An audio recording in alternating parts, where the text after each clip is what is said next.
అందరికీ silence silence silence నమస్కారం.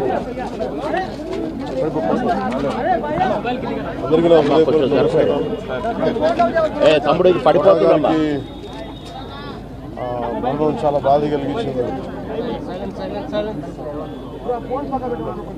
ఇప్పుడు బాబు మోహన్ గారు కానీ కోటా గారు ఇద్దరు ఇప్పుడు యాదృచ్ఛికంగా వారు కూడా ఇక్కడ ఉండటం జరిగింది.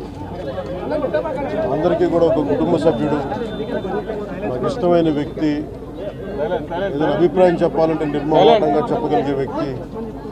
ఆయన్ని చిత్ర పరిశ్రమ కోల్పోవడం చాలా చాలా లోటు, చాలా వెలితి ఉంది. ఇది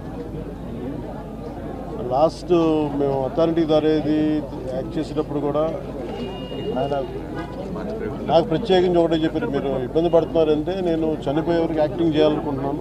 అక్కడమ్మా ఇక్కడ మొట్టమొదటి సినిమా అక్కడమ్మా ఇక్కడ అబ్బాయి నుంచి అథారిటీ దారేది వరకు నాకు ఆయనతో మంచి అనుబంధం ఉంది. ఇప్పుడు 10 మంది బాగుని ఆకాంక్షించేవాళ్ళు. ఆయన ప్రత్యేకించి నేను అడిగాను, మీరు ఇంత ఈ వయసులో ఇబ్బంది పడలేదు. లేదు, నా కష్టాలను అధిగమించడానికి నాకు నటనే నాకు మరుపుది నాకు అని చాలా ఇదిగా చెప్పారు. నాకు బాగా కదిలించేసింది. అలాంటి వ్యక్తి ఎంతమంది పరిణి చెందిన నటులు ఉన్నా కానీ ఆయన విశిష్టమైన శైలి, గొప్ప నటులు. ముఖ్యంగా బాబు మోహన్ గారు, ఆయన కాంబినేషన్ మటుకు మేమందరం విపరీతంగా ఎంజాయ్ చేసేవాళ్ళం. అలాంటి వ్యక్తి ఈరోజు మేము కోల్పోవడం నిజంగా చాలా బాధ కలిగించింది. మనస్ఫూర్తిగా వారి కుటుంబ సభ్యులకి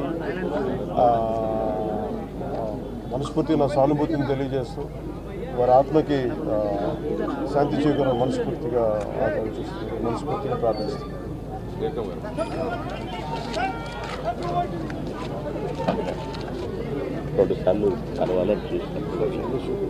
కోటగారు అంటే శ్రీ రంగారావు గారు